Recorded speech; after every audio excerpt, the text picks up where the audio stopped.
ராமநாதபுரம் மாவட்டம் கமுதி அருகே ஆரோக்கியம் வேண்டி உடல் முழுவதும் சேற்றை பூசிக்கொண்டு நள்ளிரவு நேரத்தில் பக்தர்கள் வழிபாடு செய்தனர்.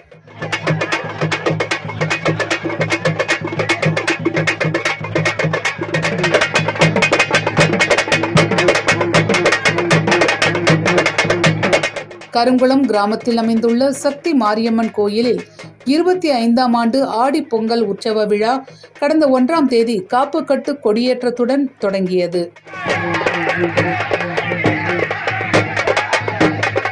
திருவிழாவை முன்னிட்டு நாள்தோறும் சக்தி மாரியம்மனுக்கு சிறப்பு அபிஷேக அலங்காரத்துடன் பூஜைகள் நடைபெற்றன.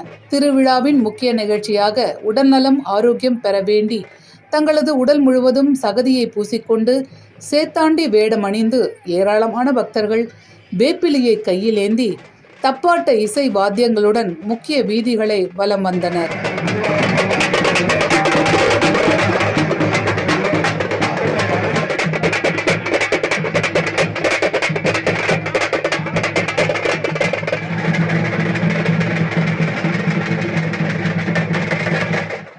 நூற்றுக்கும் மேற்பட்ட பக்தர்கள் நடனமாடியபடியே நகர்வலம் சென்று தங்கள் நேர்த்திக் கடனை நிறைவேற்றினர்.